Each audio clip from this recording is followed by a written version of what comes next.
Hi everyone. I can.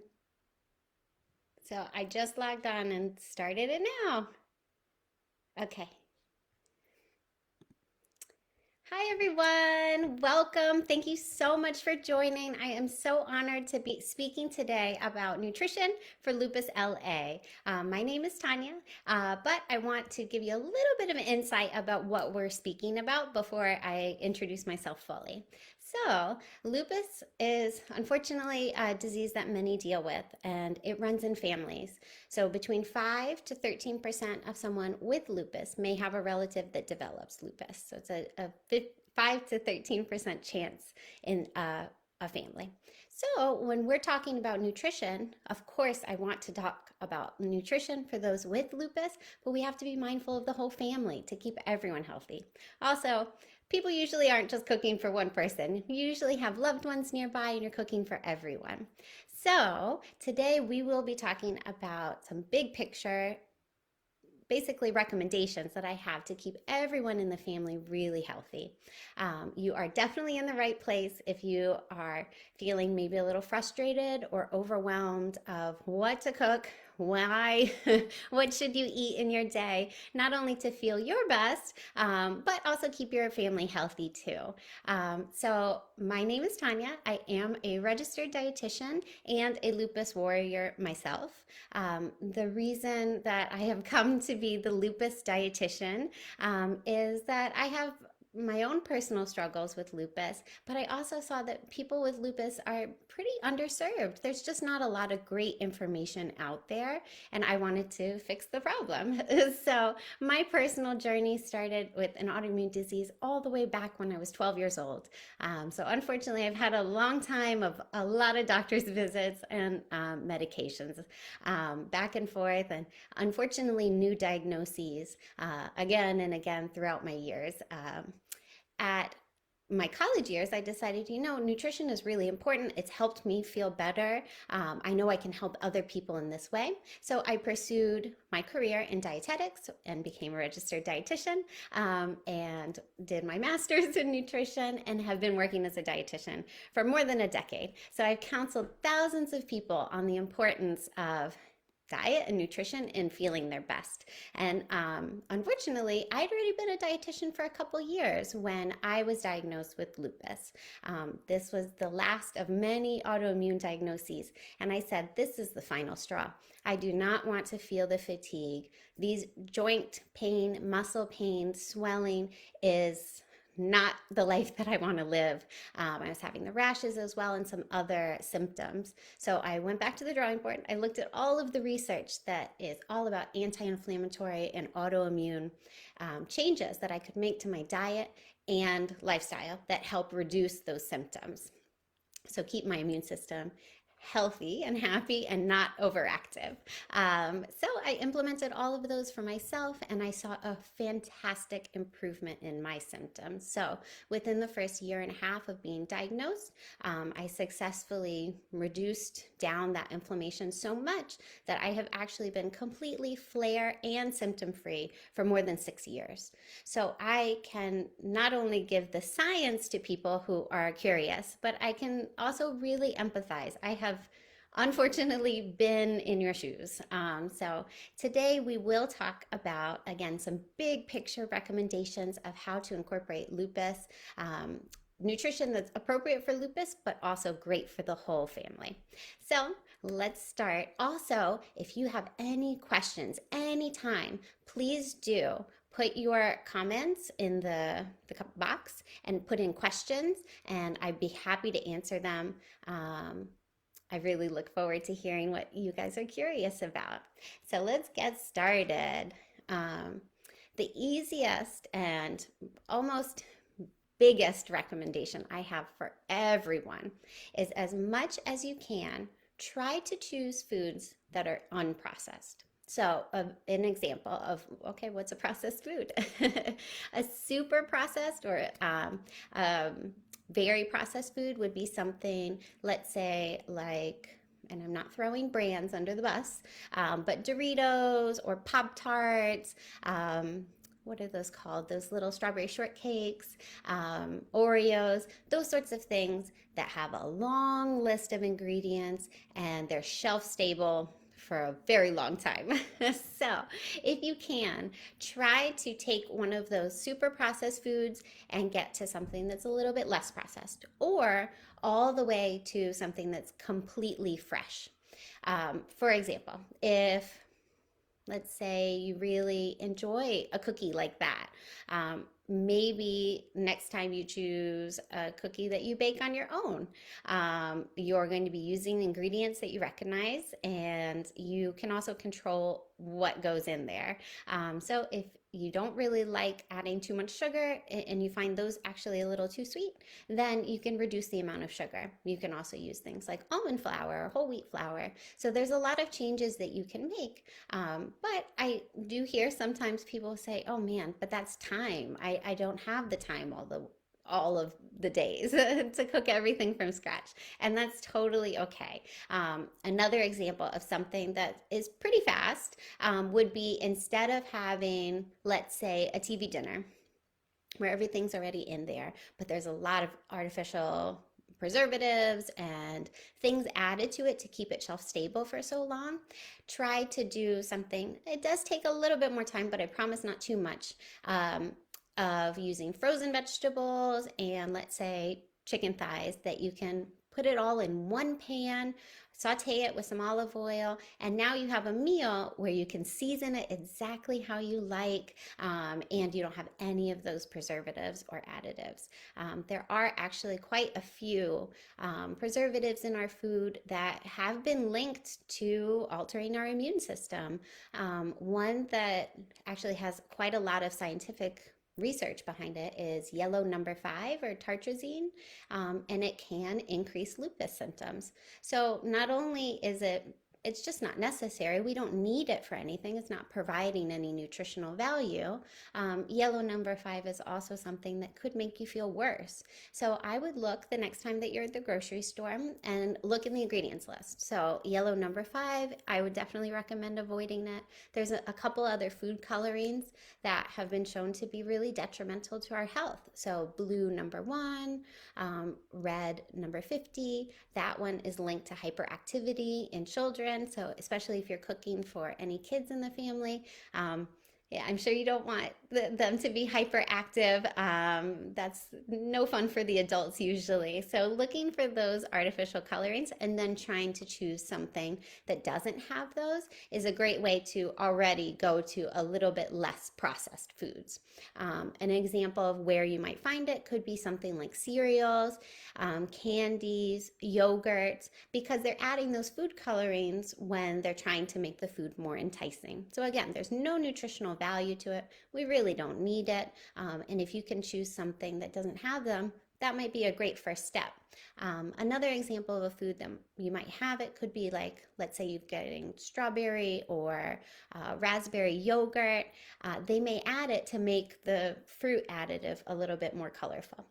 So just get the plain yogurt. You can even get the same brand, but plain yogurt, and maybe add your own fresh fruit. Now we've got something that was more processed, and you've moved to less processed, and you've added some fresh fruits in there. So that's fantastic because you're getting antioxidants, you're getting fiber. These things are all really, really good for immune system, as well as your heart health, and just your body's functioning overall. So that's the first out of a couple of things. I say 3, but I love talking about nutrition, so I might cover more. But first things first is try to go to unprocessed foods. So if you can, fill your grocery cart with fresh things. Frozen vegetables are totally fine. There is nothing lesser than with a frozen vegetable. And it's more convenient because it's already chopped, it's already clean. So definitely those sorts of foods more often is a great first step. Now, the second kind of grouping of recommendations that I make is, unfortunately, lupus really affects our heart health, so our cardiovascular health. People living with lupus may have a cardiovascular event earlier than, let's say, someone without lupus, a healthy counterpart that has no medical diagnosis. So we really want to keep our heart healthy. And these recommendations are great because everyone has a heart. So this really applies to everyone in the family. The first one is pretty easy. It's just looking to buy things that have less salt in them and using less salt. But honestly, the table salt shaker is not likely where you're getting the majority of your salt intake from.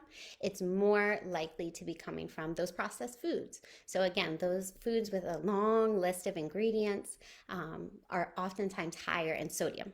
So let's say you're in the grocery store and you're comparing two products.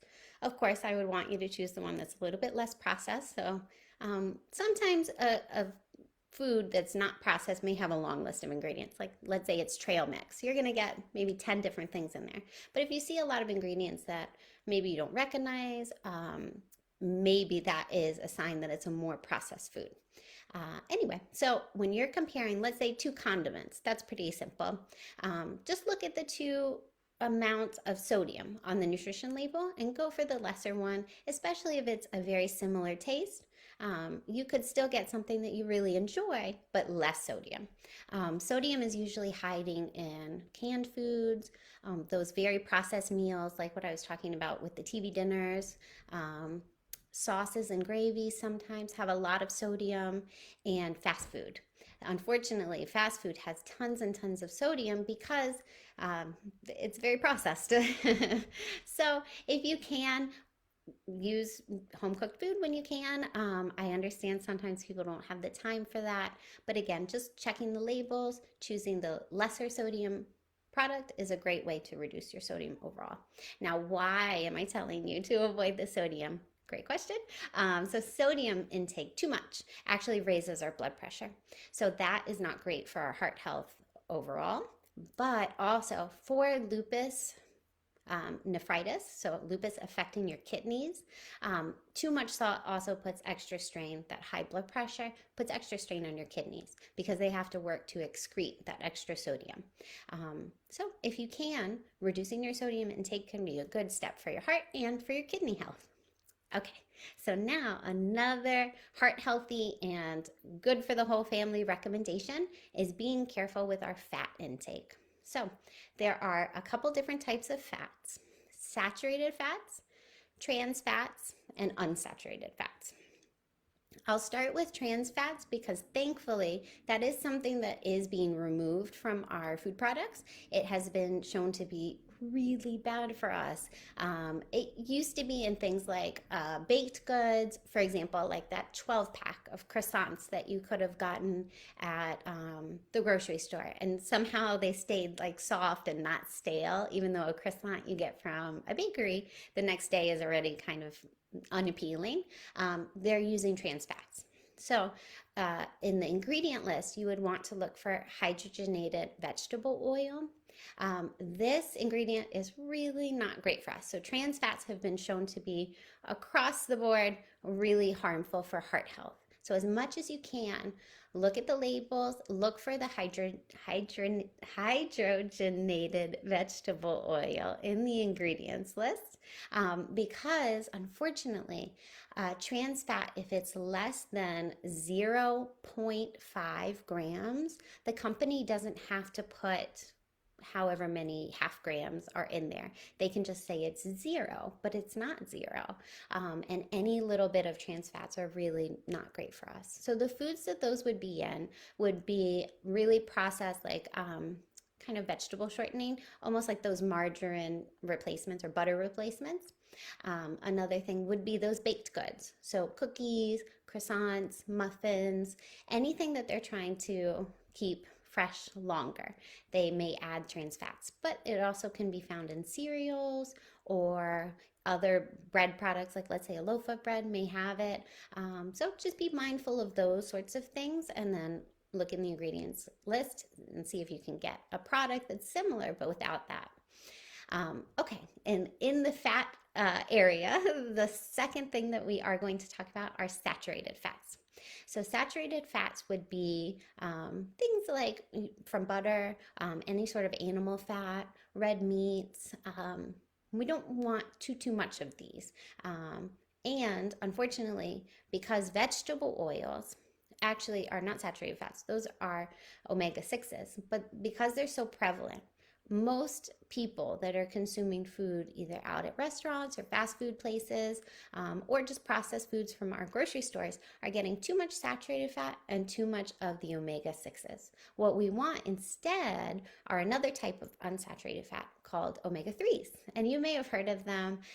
They are found naturally in foods. You can get them from fatty fish like salmon, sardines, tuna, herring. If you are not such a fan of fish, that's okay. You can get it from things like ground flaxseed and chia seeds. So the more that we have walnuts, the more that we have these omega-3s, it's really helpful for us because it's helping balance the good fats and the, oh, I might sneeze in a moment, pardon me, and the less helpful omega-6s, they're kind of a neutral, and then the really not so great for us saturated fats. And then one other thing to keep in mind is, let's say if you are just trying to improve your fat profile overall of the things you consume, I would recommend cooking with things like avocado oil and olive oil. Those fats are more on the side of the things we don't get enough of. Okay, so I do want to be mindful of answering questions, but I have just one or two more points that hopefully I have the time for. So if anyone notices, I actually have vegetables and fruits on my shirts. And I know this is a little corny, but it is a point that I just have to drive home with nearly everyone. Most people are just not consuming enough fresh produce. So fruits, vegetables, whatever you like, please consume more of. The only people that I would say, okay, sometimes we have to be cautious with how much of specific vegetables you're consuming and fruits would be people that, let's say, have lupus nephritis, lupus affecting your kidneys, and you're in a more advanced stage of damage to your kidneys. Then we have to be careful with something called potassium, and that's usually coming from your fruits and vegetables. But otherwise, if your kidneys are working fine, if you are just looking for a healthier diet in general, as many of those fruits and vegetables as you can get in your day is really going to be beneficial. So not only are they super high in antioxidants, you get fiber from them, they are filling and nutritious, and a lot of phytochemicals. Unfortunately, we're just not consuming a lot of them. Also, with food prices going up and up these days, usually what I recommend is look local. So especially this time of the year, there are so many wonderful options at local farmers markets. If you are on a tight budget, going at the end of the farmers market, let's say it's from 8 to 12, maybe a good time to get a lot of good deals because the farmers do not want to take their vegetables back with them. They would be happy to give you a better price on more so that they are selling it and getting it out of their hair. They do not want to reload a truck full of a lot of things. So that is a great way to not only get the most fresh options, but also you could save a lot of money. So we have talked about a lot of things. I could talk forever, but the main things would be being careful in terms of our salt intake, reducing our saturated fat intake. So another idea for that, let's say red meat is something on the menu quite often for you or your family. Maybe choose something like chicken, turkey, or those fatty fish more often. And then, of course, the plant-based forms of omega-3s like ground flaxseed and chia seeds are super easy to incorporate in a lot of different foods. You can always add ground flaxseed or chia seeds into something like yogurt or mix it in with oatmeal, or sometimes people I work with sprinkle it all over their salads. The last point of this one was more fruits and vegetables, and also from the very beginning we talked about choosing less processed foods instead of more processed foods. Now this is just the tip of the iceberg. I have so many tips and recommendations, and I love working with people that are motivated to feel better through diet and lifestyle changes.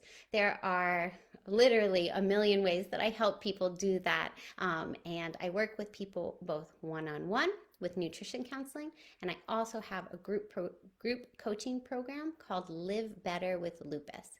So if you or any family members or loved ones are interested in starting to incorporate more dietary changes or lifestyle changes to feel your best, please don't hesitate to reach out to me. You can find me at the Lupus Dietitian on Instagram, Facebook, YouTube, TikTok, everywhere. The Lupus Dietitian, and my website is www.thelupusdietitian.com. But I do really want to answer those questions and in comments. And oh, I see them. Okay, perfect. So let's start with the first one. Okay, the hardest thing is, oh, you're right. So convenience foods are really easy. They are convenient. They're cheap and they don't require a lot of prep.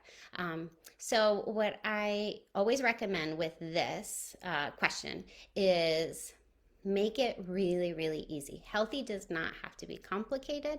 So for example, instead of choosing, let's say, one of those frozen breakfast sandwiches, scramble some eggs. Take some frozen spinach and throw it in. It takes a very short period of time to get a meal like that ready. And I do work with a lot of people on, okay, here's the plan that we have on your days that you feel well.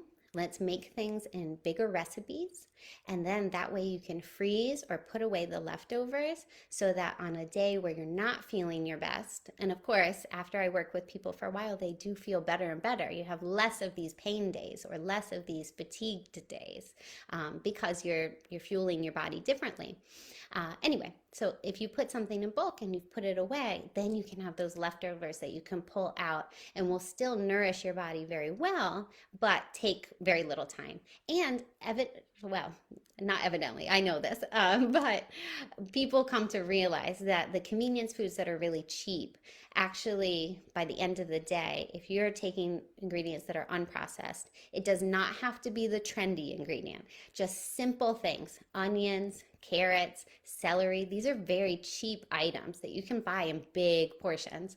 And using that and those other affordable options, then you can make home cooked foods with really cheap things.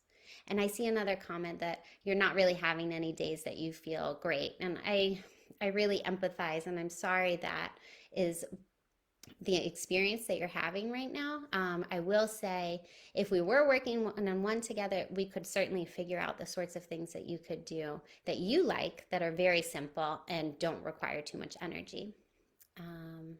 Let's see. I see. Can you share a list of anti-inflammatory foods that can help my entire family? Oh my goodness, such a long list. I could go for days with this list, but I will say out of different categories of fruits and vegetables, I would say things like the cruciferous vegetables, so broccoli, cabbage, cauliflower are great to include and often not included enough of. And then you want to eat the rainbow. So some of those are green vegetables. And then if you're choosing different colors of vegetables, let's say blueberries and eggplants, that's kind of like bluish purple. If you want carrots for orange, then you're making sure that you're getting nutrition from each category, and each of those colors actually signifies different vitamins and minerals. So eating the rainbow is a really great way to make sure that you're getting a lot of anti-inflammatory foods. That variety really helps. And if you want a full list, it's a long list. It would be pages and pages. You can always reach out to me one-on-one. What can I eat to help combat fatigue? Great question. This is probably my number one question. So there's a lot of approaches to this. Some people need to eliminate a dietary trigger that's really making them feel not great. Some people are relying a lot on caffeine and sugar, and what they're doing is, by no fault of their own, there is no blame here. People are just doing what they have figured out to help, so no judgment zone.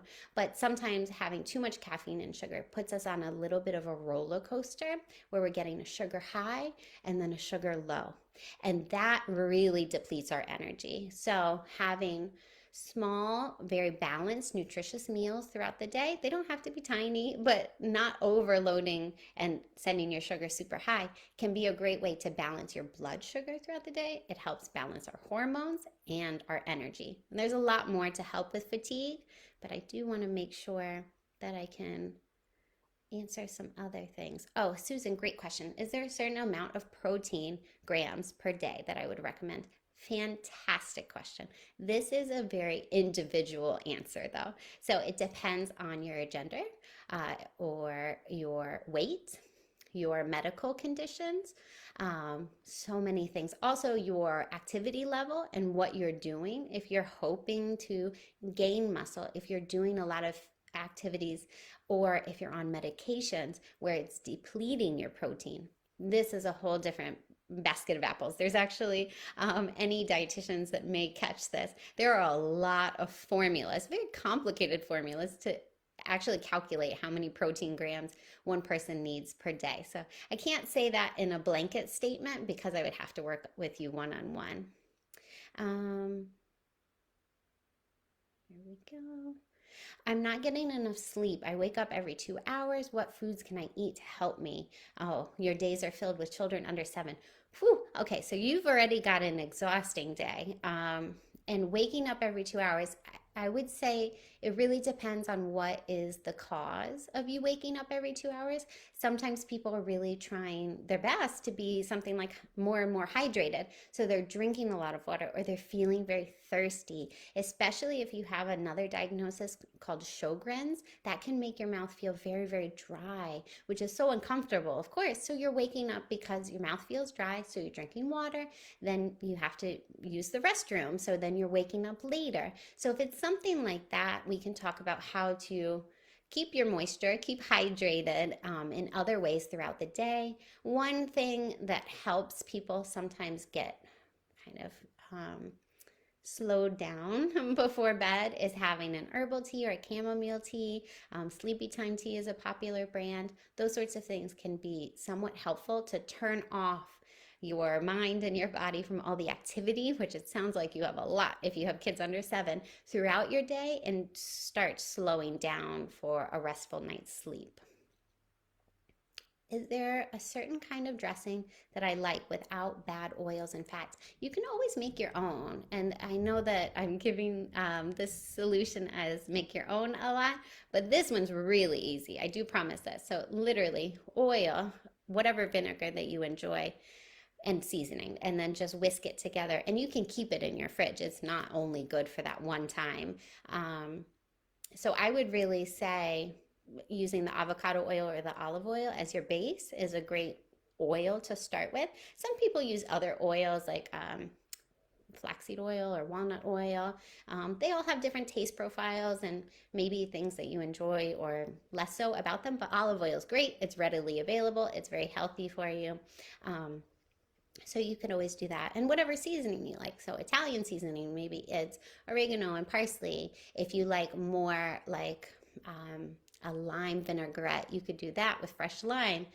There's a lot of ways to do it. I would say really the most important thing is that you enjoy it, that it's easy for you, and most exciting that you're having the vegetables. So whatever dressing you're putting on there, I'm excited that you're having vegetables.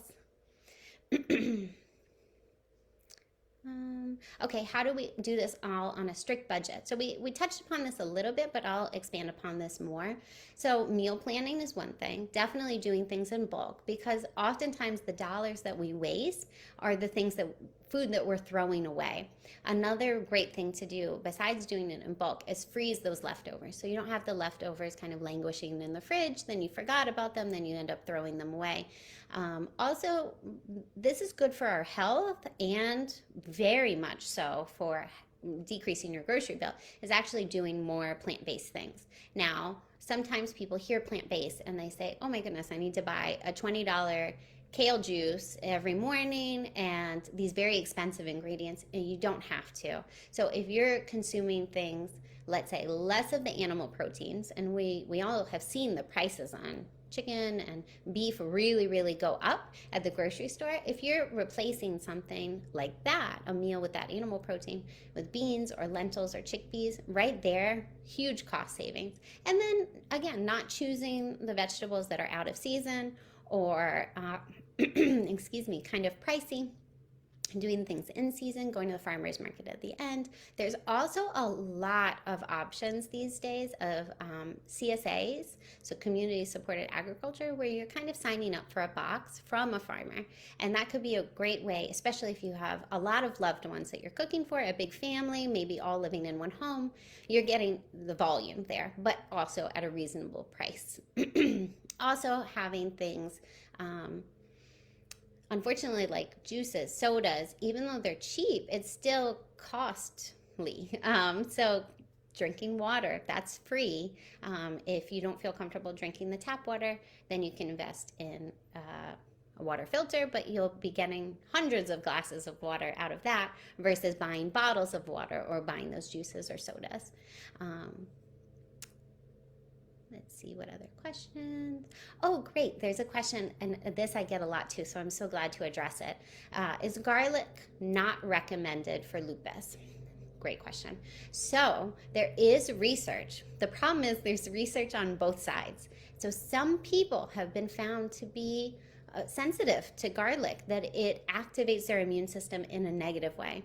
And then some people, a lot of my clients with lupus, have continued to consume garlic and excuse me, and feel just fine. So I've had clients on both sides. Some people are affected negatively, some people are affected positively. Garlic does have a lot of anti-inflammatory and phytochemicals, anti-inflammatory properties and phytochemicals. So it's helpful, but of course it depends on the person. And that's what makes, honestly, everything hard to do in general. So I would never say there's one best diet for lupus, because every single person is so different and reacts differently to food, and to their lifestyle. So it takes a lot of individualization to make sure that I'm giving the recommendations that are perfect for that one person. Okay, so someone's asking about daily vitamins. Great question. That, again, is a conversation with your doctor. It is very individual. What I will say is that there are two vitamins that do seem to be overall something that many people are deficient in. Again, talk to your doctor before you start any supplementation, but vitamin D, especially during, if you're in a more cold climate during the winter months, is something that people often do find themselves deficient in. Vitamin D being deficient is actually something that is tied to greater autoimmune activity, which means you may feel worse, you may have more symptoms, you may have more flare-ups. So we do want that vitamin D to be sufficient. You may need a supplement with that, but talk to your doctor, get your levels tested, and then that's something great to pay attention to.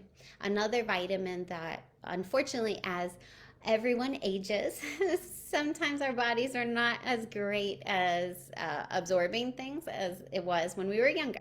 So B12 is one of those that, as our number of years increases, we are not so great at absorbing.